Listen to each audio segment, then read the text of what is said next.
Patty, you want to get started? Thank you, Chris. Hey guys, I am the somewhat new social media manager here at WebiMax, so I wanted to put together something that would be super useful for anyone who is, navigating the sometimes complicated world of social media for internet marketing. So this presentation today is going to focus mostly on Twitter just because, of the time issue. So we're going to talk about monitoring, messaging, and managing your Twitter marketing. This is going to be useful for not only people doing this internally in their businesses, but also for agencies like ours, and also for your own personal accounts. If you're looking to build up audiences and network with people online, it'll work, across the board that way. So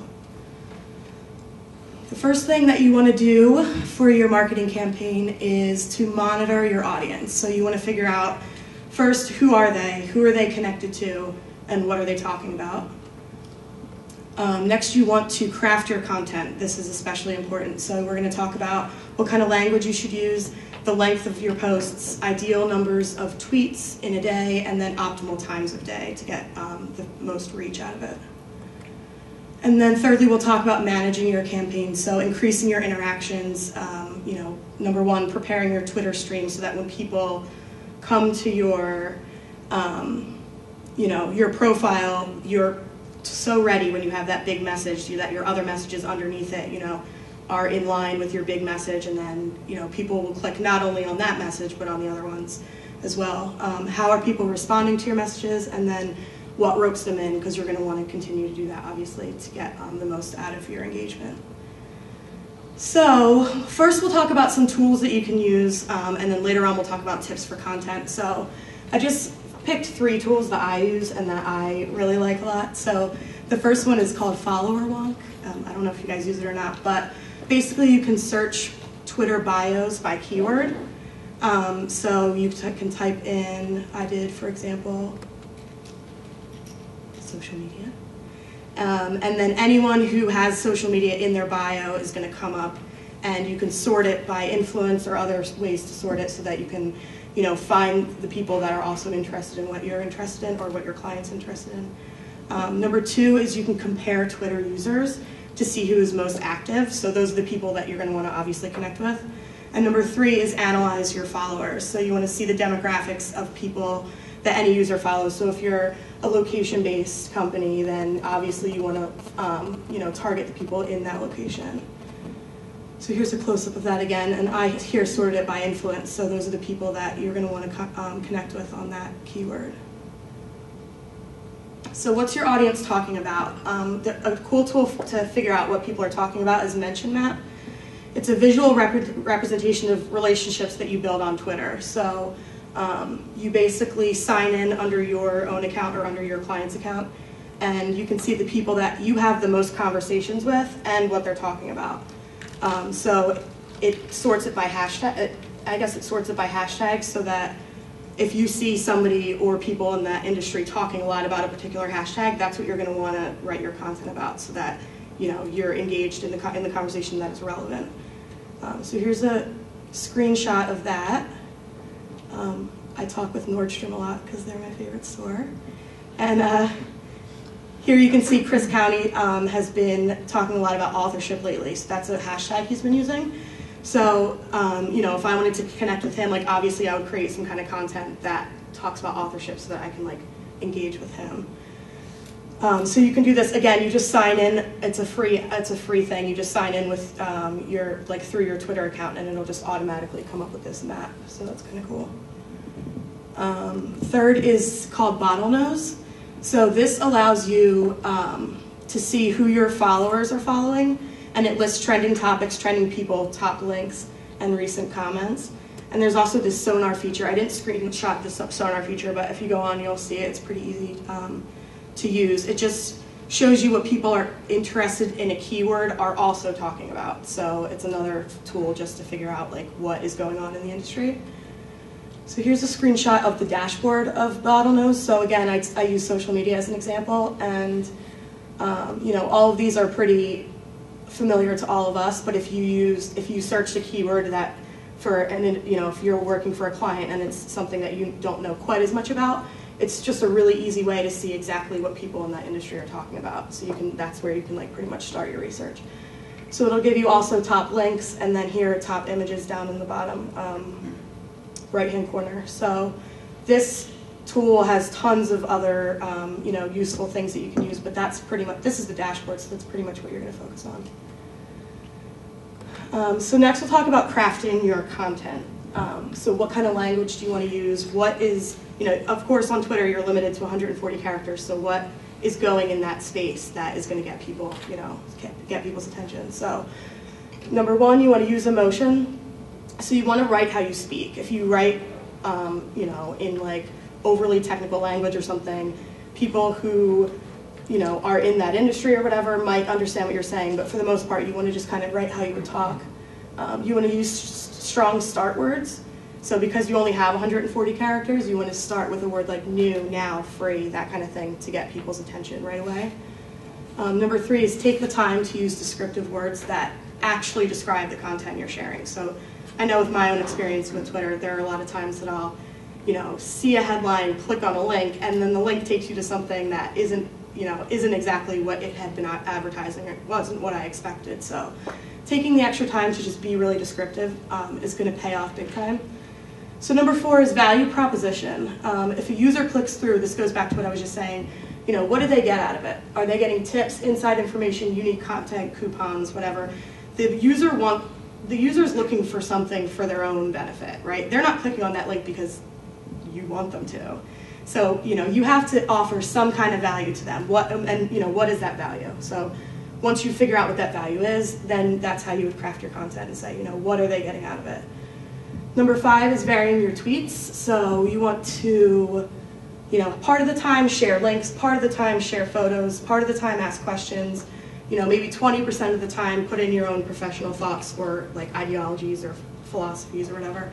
And then finally, maybe like 10-15% of the time use your own personal opinions. And those are the ones that tend to get people like a little bit excited, but you don't want to overdo that either. So number six is lead with the why to establish trust. So don't just say what product or service you're offering. If you're like Joe's roofing company, like obviously you're offering roofing, okay? So you don't have to say, what product or service you're offering, but give it the human touch. Why are you offering this product? What is this product actually going to do? You want to lead with the why. So the example I use here is you don't want to just say, buy this eco-friendly car. You want to say why eco-friendly is better, and then that's the kind of thing that gets people going, like emotionally. So next, we'll talk about what the length of your post should be. So there was a recent study this summer that said that tweets with fewer than 100 characters have 17% higher engagement rates. So even though you have the 140 characters, you don't always have to fill it up. And a lot of times people who don't fill it up will find that their tweets get more engagement. So number two is the same study shows that tweets with 1 to 2 hashtags have more engagement than those with 3 or more.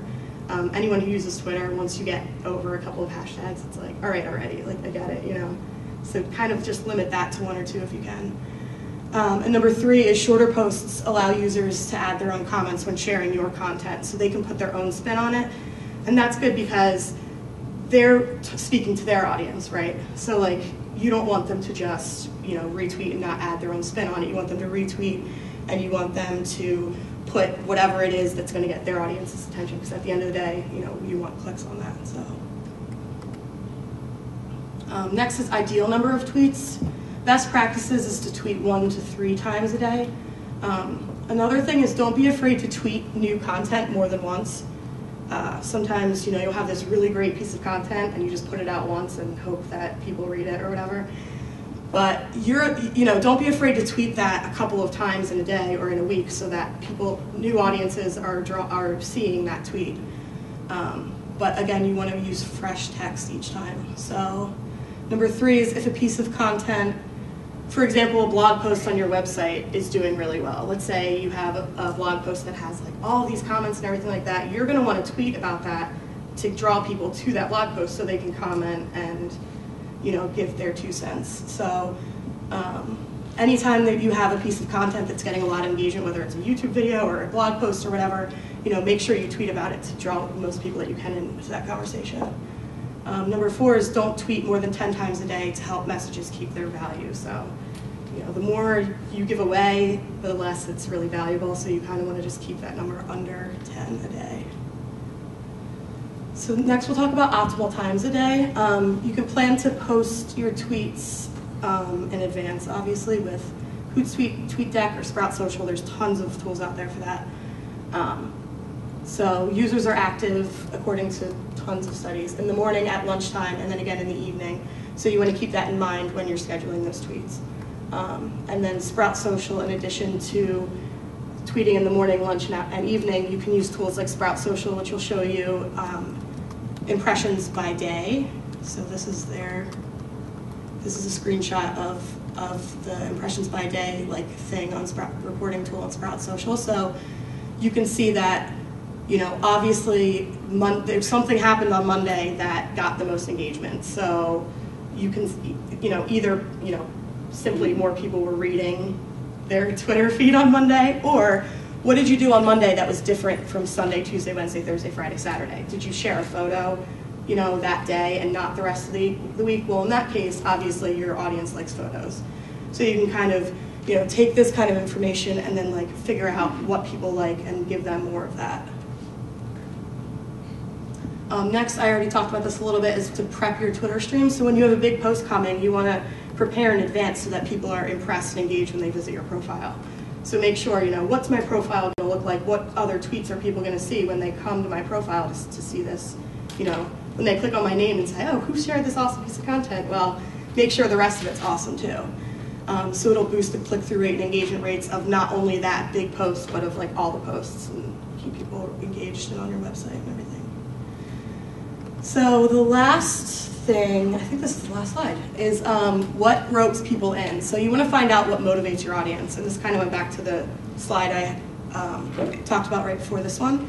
So what kinds of engagements get your audience, or what kind of messages get your audience engaged? Do they like specials, deals, unique content? You can use Sprout Social again, like I showed you before, to measure the impressions. But this is another screenshot from Sprout Social, which is another part of their reporting, which shows you how many people clicked your links, how many times you were mentioned, how many times you were retweeted.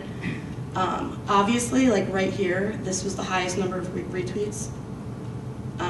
So, again, what did you do? What was this tweet that was so engaging to your audience? Again, was it a picture? Was it a deal? Was it some kind of awesome content that people were reading?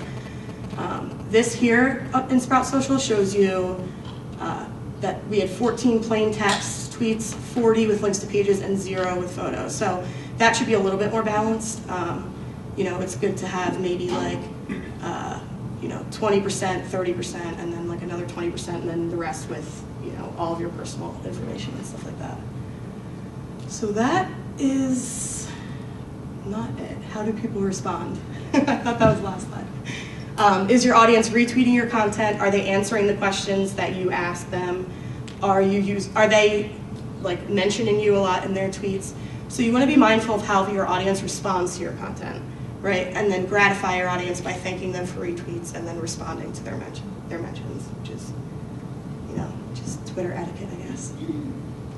So that is the final slide, and that's it. So does anybody have any questions? Yes? I'm currently doing social media for a nonprofit technology company. I'm not a technology person. Okay. Engagement is my tripping point with them. I have no idea what they're interested in. It's like they don't have personality. I can't figure it out. What tool would you suggest to use? I would really use all 3 of the ones that I went over, because they have slightly different uses. I have to go all the way back through here. But to find your audience, this is making you guys dizzy.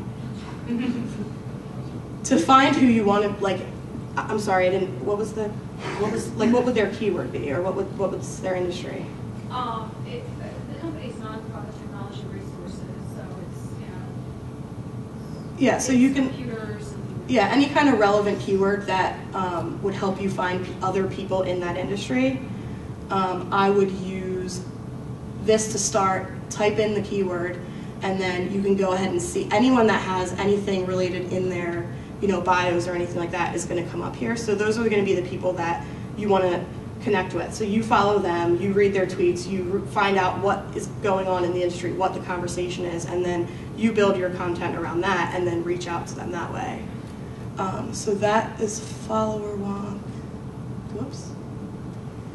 And then mention map, like I said, if you log into their Twitter and you see, well, I guess if engagements, if you haven't had that much engagement, this tool might not be as useful, because this is going to show you the people that you tweet with the most and what they're talking about. So if you're still building up that audience, then this might not be quite as useful. But Bottlenose is definitely another one. So you can go, see this tab, this is global trends. Yeah, I actually use Bottlenose for personal, my personal self, so I'm familiar with Bottlenose. Yeah, so that should be a good place to start too, I think. Yeah, no problem. Does anyone else have any questions? Dan? Matt? Come on, guys. All right, well, I guess that's it then.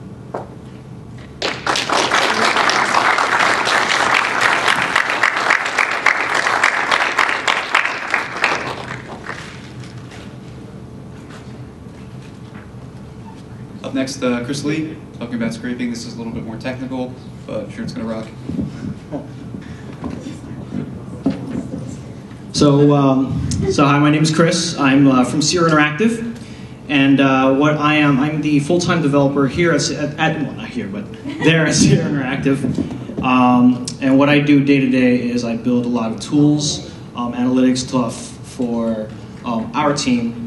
And I also now help a lot with clients trying to get things done for our clients. Now, one of the things that we do a lot with at our office is we do quite a lot of scraping.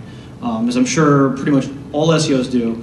You're doing a lot of gathering of information, throwing into spreadsheets, grabbing more information, putting that into more spreadsheets, and it just kind of goes on and on and on.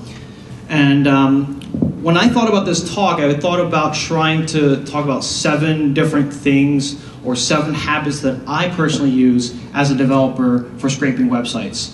But I realized that was actually a lot of content, and it was too much. As a matter of fact, it was actually a whole book. So I'm not going to do that. What I am going to do is I'm going to talk about 2 of them. 2 things we're going to be working on, and it's going to be scraping with Google Docs, and we'll do this step by step so we can all work through this. And I'm pressing the wrong button. It says green. So this is how I usually start scraping. Now this is actually a real life situation for me. When I was looking for apartments when I first moved to Philadelphia, the one thing I wanted to do is I wanted to have a spreadsheet full of all of the apartments that I'm looking for in my area code.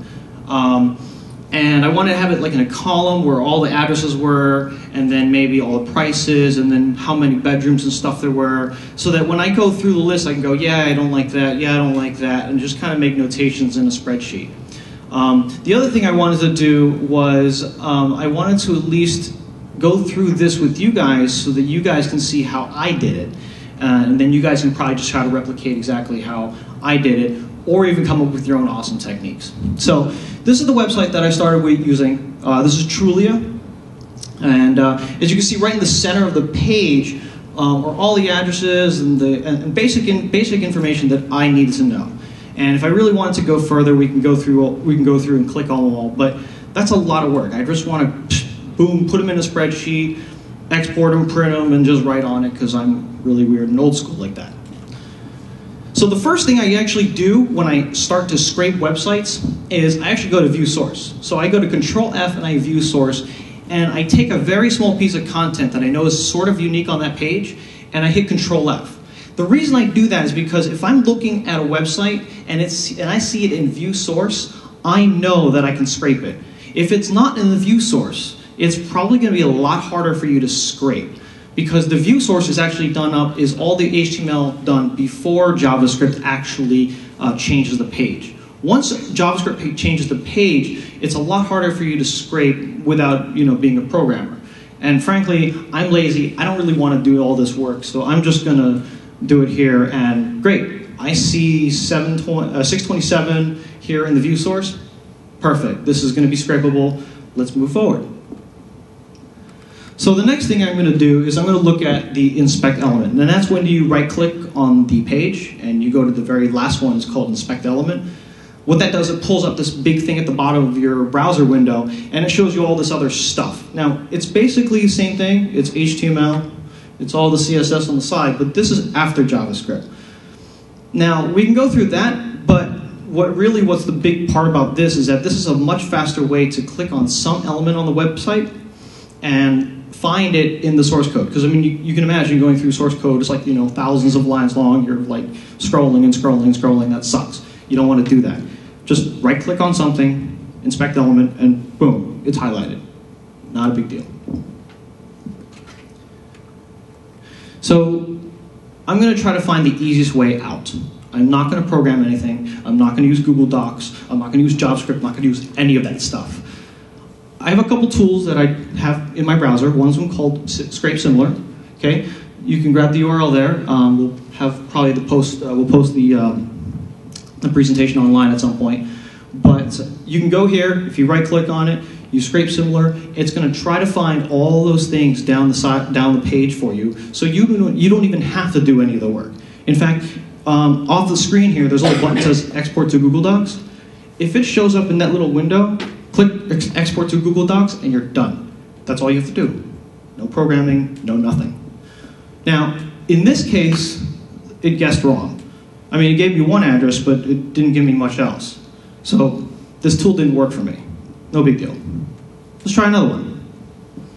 Here's another tool I use. This one's called XCP Path. I just found this. It's a little bookmarklet. You can throw that right up onto your bookmark. You click on it, and then what it does is it gives you a little big fat arrow and says, click on something on the page. And as soon as you click on it, this big fat yellow box comes up with all this stuff in it. Now, this is XPath. This is what we're going to end up using to scrape the website. But if I look at this, I'm like, wow, there's a lot of code in there, dude.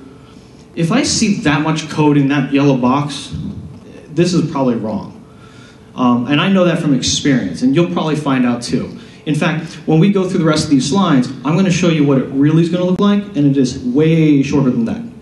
And I'll show you how to build it. So this is what I do. I go through this manually now, because manually I know I'm going to get way better results. I know that if I look for common pieces of HTML in this page, such as the class, as a matter of fact, the class is the most common thing you're going to find. I found out that if you look at all the addresses, you'll find this one class here, address pad BD10, that thing down there, that showed up in every single one of those addresses. So I know that if I look for that, I found an address. So what you're looking for is you're looking for something common.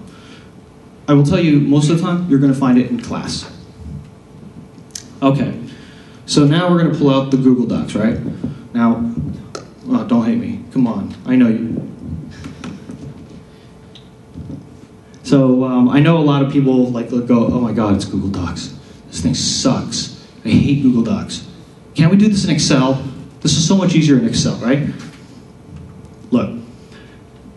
Why am I using Google Docs? Number one, it is the closest to the end goal. I'm trying to get it to a spreadsheet. I don't want CSVs, I don't want this, I don't want that, I don't want code. I just want a spreadsheet. And I'm going to get it there as close as I can, the fastest I can. So this is the closest thing to it, outside of Excel. I use it as a supplement to Excel. I don't use it to replace it.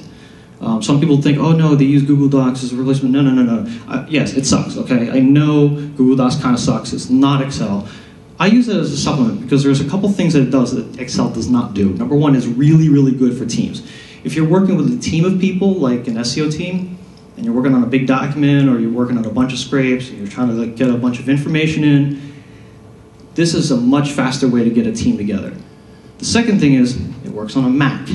And if you guys know, Excel for Mac is really terrible. It is nothing like the Windows version. So if you have a Mac and you're using Excel, I'm really, really sorry.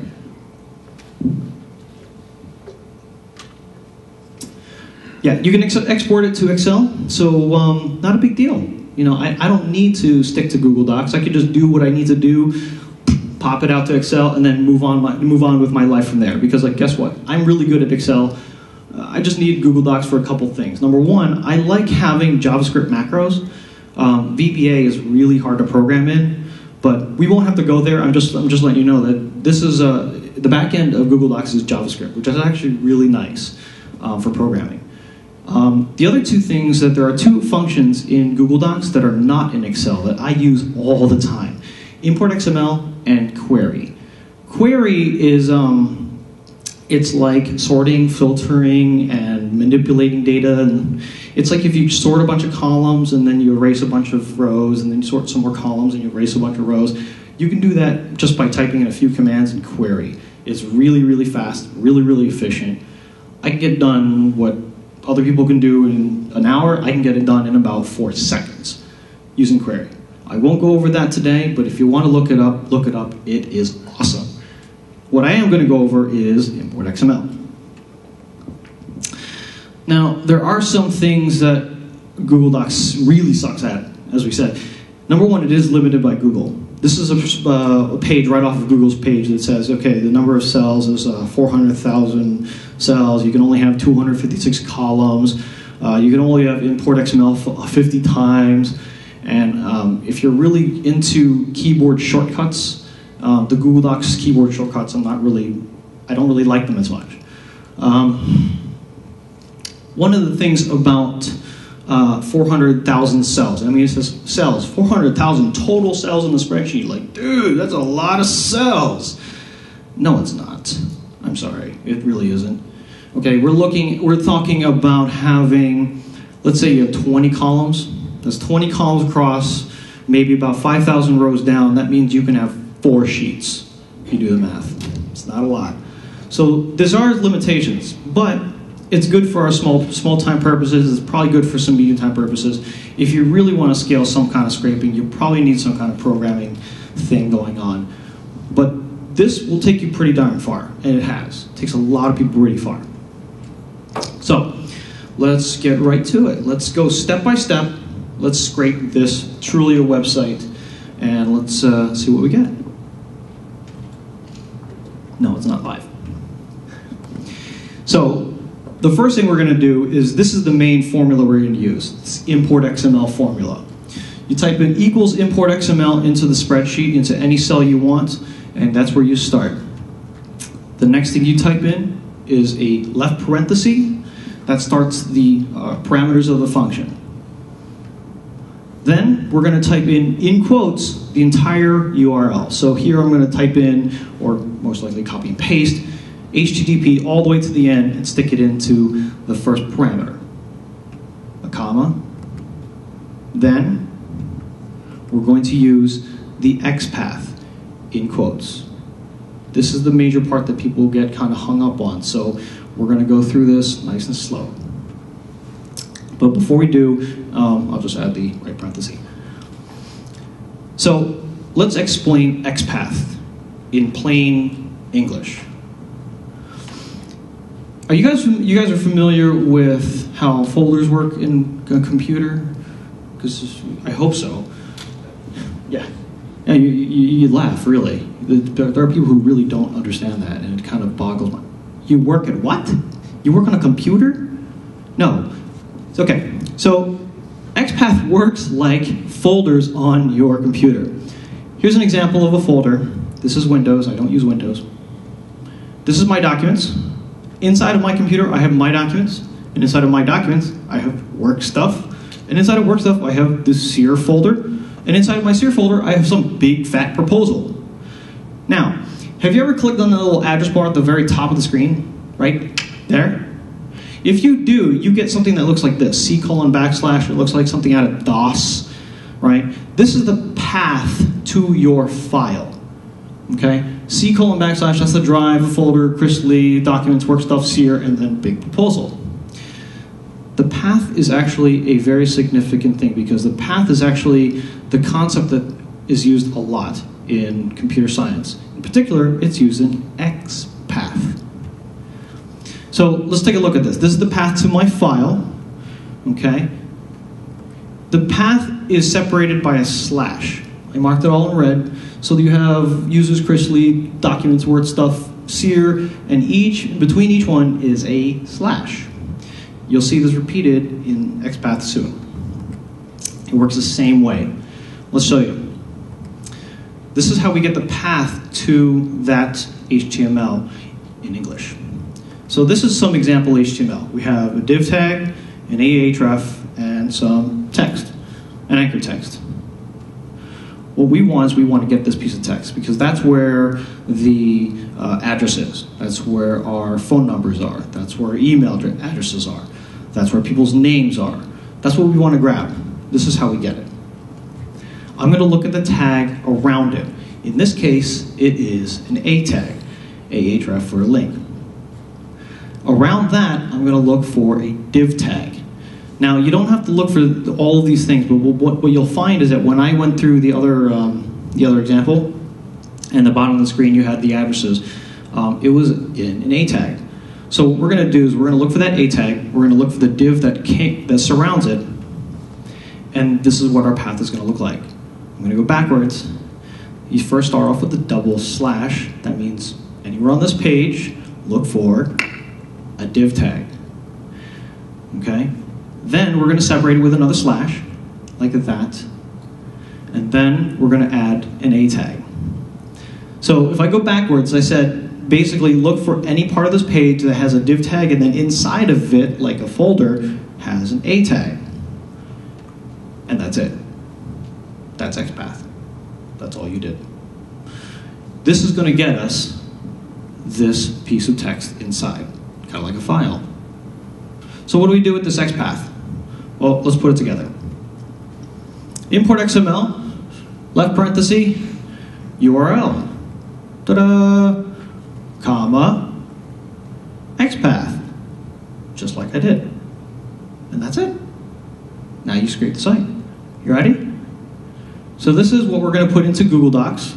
Import XML, our URL, a comma, and then our XPath, and we're going to get a big piece of content, right? We're going to get all these addresses down the A column. This is going to be awesome. Oh, wait a second. That's not it. Oh no, what happened? What the hell is this? That's not right. There, we got an address there. What's that? You know what happened? What happened was we told the computer to get all of the div A's. And that's really not what we wanted. What we actually wanted is we wanted to kind of hone in on just those addresses, not all of them, because there's a lot of div A's in here. We need just only the ones with the addresses. So here's how we do it. I'm not going to give up. I know, he's cool. We're going to look for this address part. So you remember the address here? We have a class inside the address. This is the one part of the A tag that's going to be unique against all the addresses. All the addresses have that little class address part. Usually it'll be in English, so you can kind of tell. This is what we're going to be adding to our div. We're going to modify our XPath so that it selects only this one, only these ones with addresses in it. So let's modify it. We're going to first add a square bracket to our XPath. And this square bracket, what that tells the XPath is that, okay, we're going to look inside of this A tag for something specific. I'm going to look for a class. I'm going to look for the class attribute. So attribute starts with if you want to tell the computer you want to look for an attribute, you're going to start with the ampersand. I always remember it because ampersand and attribute start with A, so that's how I remember it. I guess that's smart because they have a little A inside the little circle, so I guess that's why they did it. I don't know why. Then I'm going to say, I want the attribute to equal this address pad B10 thing. Whatever that means inside of the attribute, I don't know what it means to the website other than the fact that it's part of all addresses. So I'm going to say, give me all the div A tags when the address is, or I'm sorry, when the class has this address thing in it. And I put that in quotes. Actually, I'm going to put it in single quotes. And then I'm going to put a right bracket at the end. And now I'm going to modify my Google Doc with this new XPath. And ta-da! Addresses! That's it. That's scraping. So if we take this a little further, right, we could take it a little further, right? We could just kind of like throw some addresses and then maybe like the bedrooms and stuff, throw Obama somewhere in the slide. I don't know what's wrong with him. In my case, what I did is I just threw in a couple more. I looked for the price, threw that as column B, looked for the size of the apartment, and threw that in the column C. And now I have a big fat spreadsheet with all the addresses, how much the apartment costs, and how big it is. $650 a month, man, that must be awesome. I don't know where Art Street is, but that's really cheap. So that's scraping. Now, there are some limitations, and I'll give you a couple solutions to those limitations with Google Docs. So number one limitation that we have is that this thing can only do 50 import XMLs. It doesn't seem like a lot now, but when you start getting really heavy into this thing, 50 is a huge limit. I mean, you're going to run in and then you're like, oh, 50, this sucks. One way you can get around it is you can highlight all the cells, copy them, and then at the very first cell, right-click and paste as values. If you paste as values, what that'll do is it'll take away all the formulas and just put the actual value in it. So now you have 50 more to work with. And that works for a while, but it really, honestly, I think it's really annoying. And I know a lot of other people find it annoying. The second one is a little more technical. When you use import XML, it actually does not send a user agent string to the web server that it's scraping.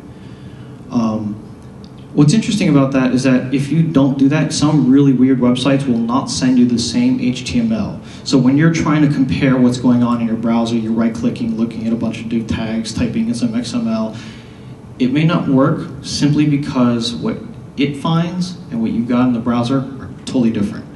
And that will mess people up. I found it a lot with me, and I'm pretty sure you're going to run into it too. Just let you know that is something you might run into. Especially really, really complicated sites like well, Trulia is that's not terrible, but a lot of sites with a lot of JavaScript, you might run into that. The last limitation is sometimes there's, it only does XPath 1.0 specification. There's a bunch of things that you can do in 2.0, such as regular expressions and if statements and all kinds of weird stuff. If you're like me and you want to get nerdy about it, that's kind of a limitation, but trust me, most people don't care. But it is a limitation. What I am going to say, though, is there is a way around this, a lot of it. And this is something that I just started to develop. I just started playing with, I started making. I'm going to get rid of all these limitations. I'm going to get rid of at least the 50 import limitation. By the way, this is a debut. Nobody knows about this until now, so this is kind of cool. I found a way to get unlimited import XMLs into Google Docs. Import XML 2, I will show you how. Bonus! What this is a free and open source piece of code that I wrote. What it actually does is it passes all of the information over to Heroku for Heroku to scrape. Heroku does all the scraping and then sends all the information back into your Google Doc. Now, what's awesome about that is that Heroku is way faster than Google Doc. It also, the fact that you now no longer have an import XML limit because it doesn't even use Google servers to do it, it uses Heroku servers. And it also means that Heroku servers are parallelized, so it does it much faster for you. Now, it does run through an external server, but you have all the source code so you can technically audit my stuff and make sure I'm not stealing anything. But I will also give you instructions so you can set up your own, so you don't need mine. As a matter of fact, you can set up Heroku for free. So the whole thing is free. You set up a Heroku server for free, you upload my source code, you run it, and you're done. And you just change a few little parameters, and that's it. You have your own server, and now you can run unlimited import XML. So as a matter of fact, now that you have the code, you can even add other things, like you can tell it use another agent string. So import XML 2 works just like the old one. You just add a 2 at the end. Nothing changes. So all you have to do is just change it from import XML to import XML2, and everything else stays the same. Unlimited import XMLs too. It works in Google Docs, and yes, I am planning to create an Excel plugin so that you can use this eventually in Excel too, so you don't need to use Google Docs at all. So that's coming up. It's beta code. We're working on it. I'm working on it. It's kind of like a side thing that I'm doing. You can find it at www.chrisley.me/importxml2. You can take a look at the template and start playing with it now. Or you can download the source code, dig in, and take a look at what I did. That's all I got for you. Thanks.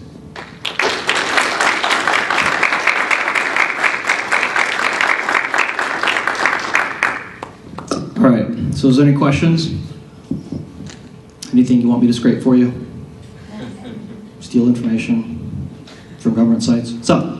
There is any way to scrape the entire Trulia website, not just that particular thing? Yes. For example, find all of the $1,000 apartments in US. Yes, on the left-hand side of the website, there's a little thing that says price. You can type in 0 to 1,000, press enter, and it'll, no, I'm just joking. If you actually want to do that, I will tell you that Google Docs is not going to be the tool you want to use. Google Docs is a good tool for maybe scraping a few thousand things. It is not good for scraping the entire website. If you really want to scrape the entire website, because they have like a search parameter, you wouldn't be able to probably use anything like Screaming Frog. But you can try that. I haven't tried it myself to scrape Trulia or something with Screaming Frog, but you can try that. Another thing you can do is, in cases like that, I use things like Casper.js or Phantom.js. Those require you to know how to program in JavaScript.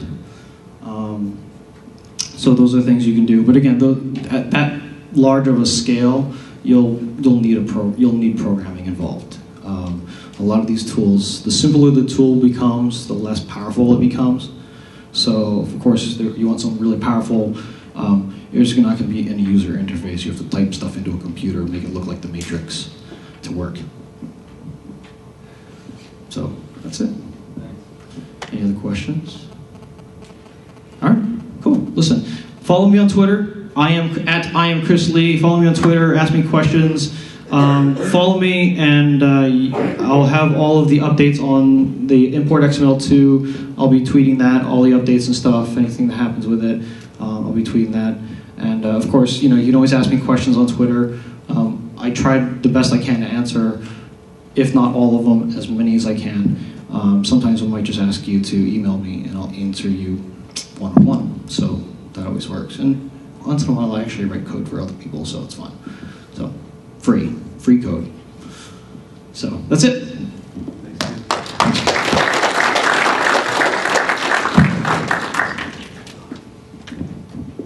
Okay,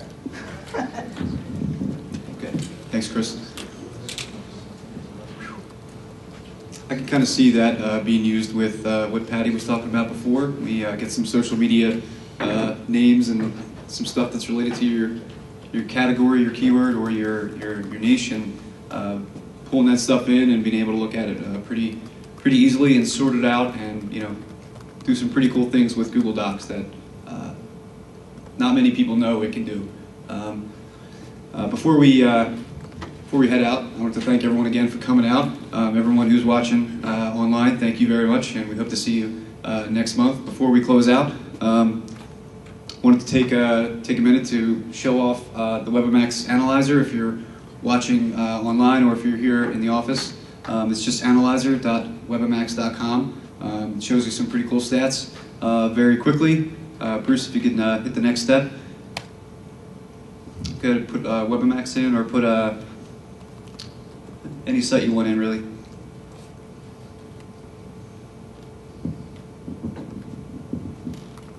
Okay, so right off the bat, I think this is like one of the hardest steps in SEO, is figuring out what keywords you rank for now without paying some some fee for some service to do it for you. So I think it's pretty powerful in that it shows you kind of where you're at in the landscape, and it shows you who else is ranking for those terms, so that at least you have some idea of what your next target is. And if you're looking for an SEO service or looking for an SEO firm, this can kind of give you the head start that you might not get elsewhere. So if you want to go to the next and run the analyzer, it shows you some pretty interesting data. Again, this is free. This is in beta, so we're always looking for people to test it.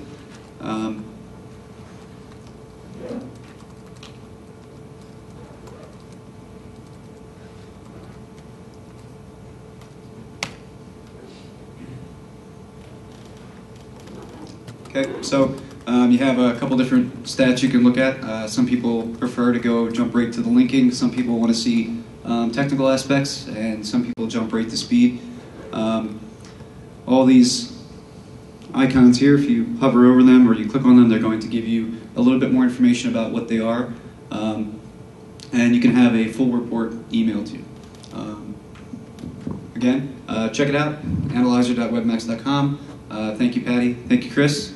You guys rocked. And thanks, everyone, for coming out. And we'll see you next time.